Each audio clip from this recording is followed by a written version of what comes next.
né? Muitos têm até um desenho, né? O Príncipe do Egito, né? Que é muito famoso, né? As crianças assistiram aí. E ela mostra as etapas de Moisés. A gente pode dividir a vida de Moisés em 3 fases importantes. Ele viveu 120 anos, gente. Então quem acha que é pouco, né? Você está com Sedó, tem mais 50 anos para se viver aí, né? Moisés foi até 120, por que não? Por que não? Vamos ver, né? É que não tinha McDonald's, essas coisas na época de Moisés, então tinha mais saúde, né? Mas, 120, hein? Não tinha postinho, não tinha nada, querido, né? O pessoal só tomava chá e comia salada e fruta. Os primeiros 40 anos de Moisés, está aí, ó, ele com a mãe dele, que era filha de Faraó. Entendeu, gente? Moisés viveu 40 anos como príncipe do Egito. Ele não era o herdeiro de Faraó, porque Faraó tinha filhos, mas ele era um dos príncipes do Egito. E vida de príncipe é boa, não é, gente? Você não acha que vida de príncipe é boa? Deve ter café da manhã bem gostoso, deve ter a hora do estudo, deve ter a hora do banho ali no Egito, né, gente? Você pode passear de camelo, eu não sei, você pode subir e descer pirâmides, você pode fazer o que você quiser no Egito, você é príncipe. Né? E viveu 40 anos assim, até que um dia Deus começou a mexer no coração de Moisés. Ele vê lá um egípcio batendo no israelita, ele fica bravo e acaba empurrando o egípcio e bate a cabeça e morre. Aí Moisés foge, né, para o deserto. Esse deserto foi um outro 40 anos. Deus deixou Moisés 40 anos no palácio e ele viveu 40 anos no deserto sendo pastor de ovelhas. Lá nesses 40 anos, né, ele conheceu a esposa dele, que assim teve filhos. Estava cuidando do rebanho, até que um dia ele viu aqui, está vendo o fogo ali? Ó? Ele viu uma sarça ardente. E ele viu aquela sarça que ela estava queimando e o fogo não consumia a sarça. Inclusive é o símbolo das presbiterianas, da igreja presbiteriana, é o símbolo dele. Parece um repolho o desenho, mas é uma sarça. Mas se você olhar o desenho, parece mais o repolho do que uma sarça, porque ele é redondinho assim. De qualquer forma, Moisés tem esse encontro aos 80 anos. 80 anos Deus falou: Moisés, você viveu 40 anos numa boa, ficou aí no deserto cuidando de ovelha mais 40 anos, agora eu quero que você trabalhe para mim. Deus chama ele nesse dia e ele passa os próximos 40 anos liderando o povo no deserto. Já dá para imaginar por que Deus fez essas fases, né? Muito regalo aqui, depois um pouquinho de escassez, para daí ele poder, né, conduzir o povo dele no deserto. Né? Está aí Moisés, né? Essas fotos aqui são fotos da inteligência artificial, né? Olha Moisés atravessando ali o Mar Vermelho com a galera, tudo passando. Né? Só que não foi bem assim, né? Acho que são os romanos. Mas de qualquer forma, ao mesmo tempo, né? Nesse sentido tudo aqui, olha o que Moisés fala, né? Apesar de tudo isso, o Senhor reduz o homem ao pó, dizendo: o homem é o pó feito dos homens. Ou seja, Moisés está dizendo que apesar de tudo, né, nós todos vamos virar pó. Ele escreveu esse salmo nos últimos 40 anos da vida dele. Ele viu muita gente morrer no deserto. Sabia? Porque Deus ele acabou se irritando ali com a murmuração daquele povo, com a infidelidade dele. E Deus sentenciou que aquele povo andar 40 anos e morar no deserto, como nômades. Até que uma geração inteira morresse. Ou seja, você entende por que Moisés está escrevendo esse salmo? Você começa a entender. Ele está pensando: nossa, quanta gente morreu aqui. Quanta gente ficou aqui no deserto, entendeu? Ele fala: o Senhor reduz a gente a pó. E nós não somos nada mesmo diante de Deus, né? Mas Moisés, ele deixou um legado para as pessoas. Moisés, ele não morreu simplesmente, porque nós sabemos que Moisés escreveu os primeiros 5 livros da Bíblia. Antes de Moisés, não tinha nenhuma escritura bíblica para o judeu. Sabe como é que eles faziam? Como a gente faz com os nossos filhos, sabe? Você conta a história de família. Já aconteceu isso com você? Você contar a história da família? Lá quando a gente morava na fazenda, né, seu pai fazia isso, a gente cozinhava só no fogão de lenha. Isso chama tradição oral. Entendeu? As pessoas passavam a história desde Abraão, toda essa história de pai para filho, depois de filho para filho, vai passando. Agora Moisés não. Moisés, como ele estudou 40 anos no Egito, ele sabia escrever, falava várias línguas. Deus preparou Moisés intelectualmente esses 40 anos. Depois ele foi um homem que desenvolveu ali um cuidado com ovelhas, né? Ele desenvolveu paciência, calma, cuidado. Ele foi pastor. E Deus junta tudo isso e Moisés escreve os 5 primeiros livros da Bíblia: Gênesis, Êxodo, Levítico, Números e Deuteronômio. E ele entrega para Josué. Está aqui, ó. Não precisa mais ficar contando histórias de boca estou te dando a história do nosso povo escrita. E ele fala, Josué, não desvie dessa história do que Deus está falando aqui, nem para a esquerda nem para a direita, se você quiser ser bem sucedido. Vocês querem ser bem sucedido? Eu quero.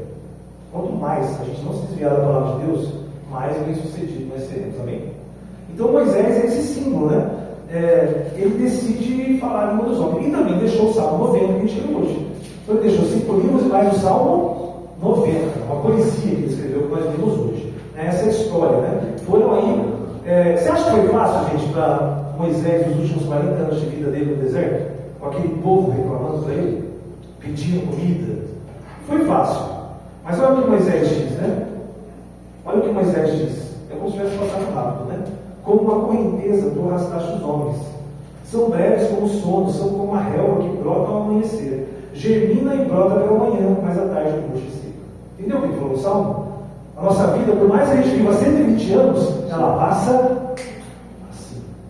Vocês concordam? Quantos anos você tem? Eu vou fazer quarta-feira 53 anos.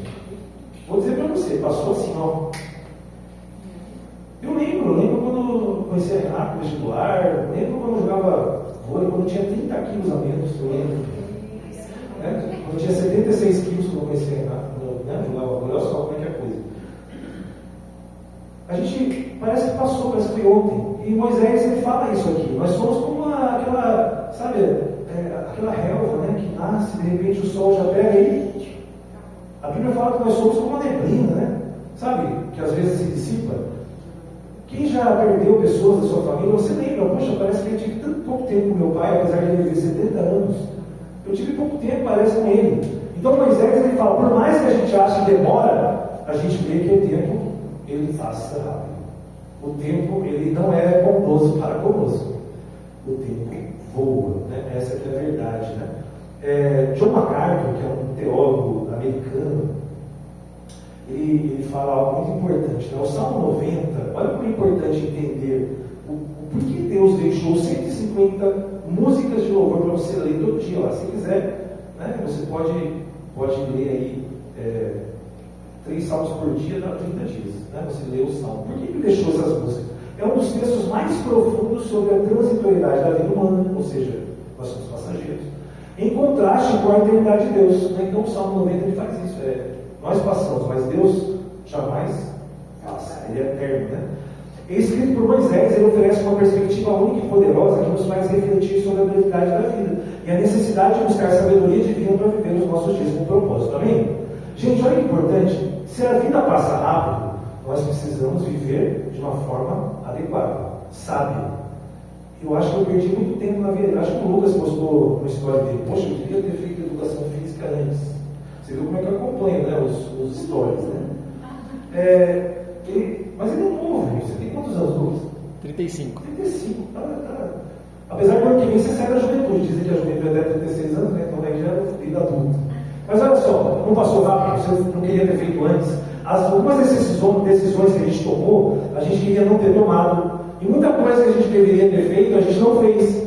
Você sabia que 87% dos brasileiros, 97% dos brasileiros, segundo pesquisas da Forbes, tem problema com procrastinação? Ou seja, deixar para amanhã o que você poderia fazer hoje? A gente tem que tomar muito cuidado. A gente foi num restaurante e estava escrito assim, não deixe para comer amanhã o que você pode comer hoje. Eu sou esperto, esse pessoal de restaurante. Eles querem que a gente coma tudo, né? Para quê? Né? Então ele é como se Deus, como se Jesus, meus irmãos, e como se a Bíblia, a palavra de Deus, fosse um metrônomo para as metrópoles. Não sei se você já teve aula de música, o Ricardinho deve saber, já viu esse instrumento? O metrônomo é um negócio complicado, né? Geralmente eu tenho aquela professora assim, meio brava. Eu tinha uma professora no conservatório que era a tia Loli. Ela chegava com aquela caixinha, era um triângulo, assim, era uma caixa. Ela tirava aquela tampa e tacava aquele negócio com a tec. Igual você está vendo aqui. Depois eu tinha essa imagem, você vai ser hipnotizado. Eles usam para ficar hipnotizado. Está todo mundo vendo, né? Não fica olhando muito para isso aqui. Mas o metrônomo faz, ó. E o que acontece? Você faz isso, a professora de música quer que você não saia daquele compasso, daquele ritmo. É terrível isso aí. Não é verdade? Você tem que falar. Hoje, né, o VS, já ouviu falar do VS, ele é um ponto que fica no ouvido dos músicos, né? Ele fica, não deixa de ser metrônomo, só que digital. basicamente é um metrônomo. Então, seu pai devia usar metrônomo, né? Você já viu, já viu esse metrônomo? Deixa eu tirar daqui, porque senão você fica hipnotizado. Deixa só a foto parada. Senão você fica olhando ali. O metrônomo para metrópole, ou seja, nós cremos que a palavra de Deus, que o próprio Jesus, ele quer fazer que a nossa vida tenha um compasso. Amém, gente? Amém? Ou, quero ver se vocês estão comigo aí, gente. O compasso, sabe? O ritmo.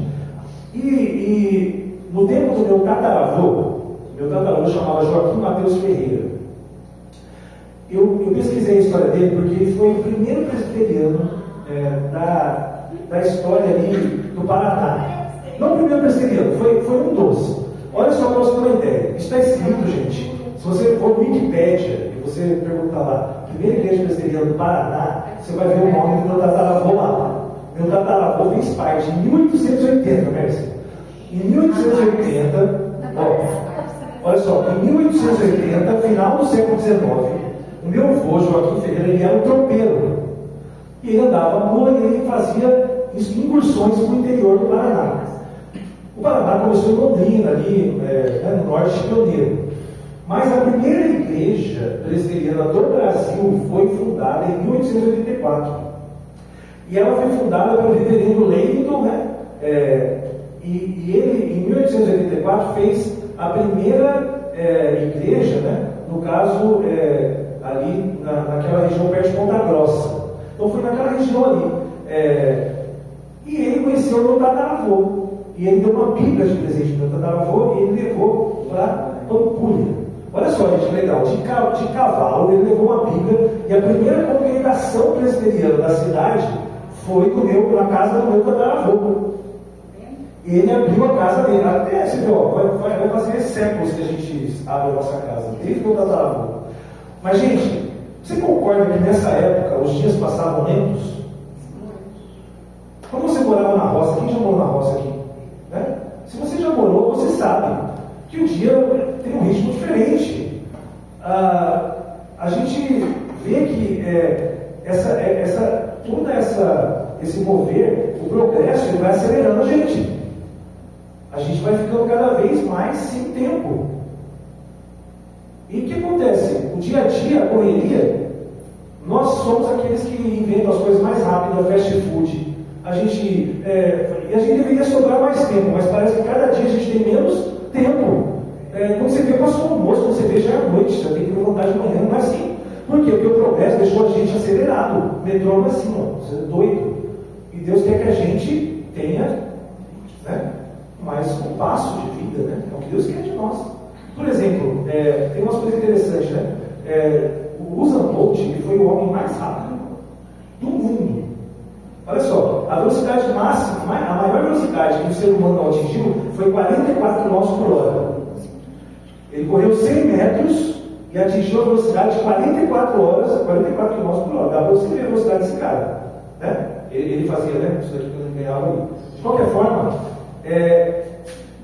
o veículo espacial que o ser humano desenvolveu, que alcançou a velocidade mais rápida, na verdade, foi o veículo espacial atingiu 635.266 km por hora. Olha só a velocidade, né? Essa é a velocidade da sonda solar Parker, em 2023. Essa sonda solar alcançou a incrível velocidade de 635.276 km por hora. Lembra que o limite é 80 por hora, né, gente? Olha só. Né? E a gente acha que isso é rápido, né? Parece rápido, não parece, gente? Se você tivesse seu carro, você chegava aqui em um segundo, em muito lugar aí, na Europa. Mas a velocidade da luz é 300 mil quilômetros por segundo. Acho que está longe de Deus, não está? Olha só, a mais rápida, 635 mil quilômetros por hora. A velocidade da luz é 300 mil quilômetros por segundo. É a velocidade que a luz percorre. Deus é extremamente rápido, só que Ele pede para nós que a gente acalme. E a gente quer, claro, né? A gente quer bater os recordes. Né? Hoje a minha sogra está assistindo uma Fórmula 1. Ela gosta lá, 300 km por hora, né? Os carros, tudo bem. Mas essa correria está fazendo mal ou não está fazendo mal para a gente? O que vocês acham, gente? E Moisés, ele entendeu isso. Olha o que a Bíblia fala de Moisés em Números 12:3. Olha só, gente. Ora, Moisés era um homem muito paciente, mais do qualquer outro que havia na terra. Esse era Moisés. Então Moisés era um cara que aprendeu com Deus, nos 120 anos de idade dele, a ser paciente. E é muito difícil ser paciente, né? Tem gente que fala, não peça paciência para Deus, porque Deus vai te dar um monte de coisa para testar a sua paciência. Então, fala, Deus, eu sou paciente, não precisa me mandar aprovação. Mas nós precisamos ou não precisamos acalmar? O que vocês acham, gente? As crianças estão aceleradas, não estão, dona Madalena? A senhora está aqui na escola. Soltar uma criança aqui, ela sai correndo, já cai, ela vai lá e fica correndo sem parar. Ela está totalmente acelerada, adrenalina. Não só acelerada, mas irritada. Mas se a gente seguir o exemplo de Moisés, não ia precisar nem de Rivotril, nem de Italina. Por quê? Porque Moisés aprendeu que por mais que você queira acelerar o processo da sua vida, nós somos finitos, enquanto Deus é infinito. Então nós precisamos do quê? Esperar em Deus. Fala assim, eu preciso aprender a esperar em Deus. Geralmente esperar não existe paciência. A gente precisa de paciência. Moisés sabia isso, né? Como eu disse para vocês, né? Moisés ele teve 3 fases da vida dele, 120 anos. Então na primeira, ele foi príncipe do Egito. Mas Deus tinha um propósito para aquele primeiro período. Ele precisava aprender a escrever, ele precisava ser um cara culto. Como que ele ia escrever a Bíblia se ele não soubesse escrever? Como a maioria, 100% do povo de Israel, não sabia escrever. Eles estavam há 400 anos no Egito como escravos. Ninguém mais sabia escrever. Eles não tinham essa condição. Então Deus pega e fala, olha, daqui a 400 anos eu vou precisar que alguém escreva, comece a escrever a Bíblia. Então eu vou pegar Moisés, colocar numa cestinha. O faraó mandou matar as crianças, a cestinha foi andando lá no rio Nilo e chegou até onde? Até a filha de Faraó. Então a partir dali, Moisés, com 40 anos de idade, se tornou uma das pessoas mais cultas do mundo, da sua época. Porque o Egito era como se fosse você ser criado nos Estados Unidos. Entendeu? Um país de primeiro mundo. Então, Moisés certamente era uma das pessoas mais inteligentes da sua época.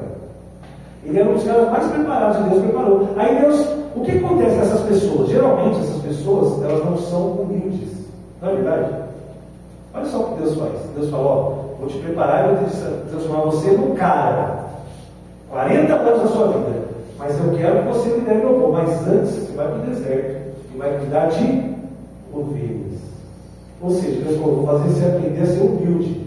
Vou aprender você a olhar as coisas, o sol, o pôr do sol. Gente, nós não contemplamos mais essas coisas. A gente viaja uma vez por ano, a gente parece que vê o primeiro meio do sol na nossa vida. Um mar, porque a gente não fica uma correria. É só asfalto, né, que a gente vê. A gente não sabe mais contemplar, até porque está difícil, né? Tem tanta fumaça hoje em dia, não você vê o sol. Tanta fumaça que está aqui. Mas, meus irmãos, Deus, ele fala, como que um cara totalmente assim, eletizado vai cuidar do povo do deserto? Não vai conseguir. Para cuidar de pessoas, Moisés teve que fazer o estágio de ser pastor de ovelhas. Para cuidar do povo de Deus, Deus deixou 40 anos uma vida simples. Você acha que ele morava com conforto? No deserto, cuidando de ovelhas? Não morava. Não tinha energia elétrica, não tinha água encanada, tinha que buscar água no poço. Ele tinha que conduzir ele, era quente, era no deserto. Você não acha que Moisés devia aprender a ficar no deserto, já queria passar 40 anos no deserto? Moisés não sabia, mas Deus sabia. Deus é eterno. Então Deus fez lá, não prepara, depois fez o outro preparo para ele aguentar o tranco. Nesses 40 anos, Moisés se tornou o homem mais manso da terra. Às vezes, a gente quer conquistar na correria, mas Deus deseja que você acalme um pouquinho, né, gente? Você veja as coisas simples. Está faltando simplicidade, né? Da nossa igreja, das pessoas. O metrônomo eterno desenvolve, na verdade, a nossa paciência e nos ensina a cadência de Deus. Amém, gente? Deus tem uma cadência, igual o metrônomo, sabe? Se a gente sintonizar com Deus, você acha que você vai ver melhor ou pior velocidade? Se a gente sintonizar com Deus, né? Então, essa manhã, o Salmo 90 está desafiando a gente a sincronizar a nossa vida com o nosso Deus. Amém? Faça isso na sua vida. A leitura dos Salmos coloca a espiritualidade e a urbanidade no mesmo compasso. É isso que eu quero dizer para você nessa manhã, lembrando o Salmo de número 90. Olha o que ele fala. que Moisés fala, né? No Salmo de 90. Ensina-nos a contar os nossos dias para que o nosso coração alcance o quê? Sabedoria. Então, eu tenho que avaliar os meus 53 anos de vida. O que eu preciso mudar para a próxima fase? Né? Tem coisa que eu preciso mudar.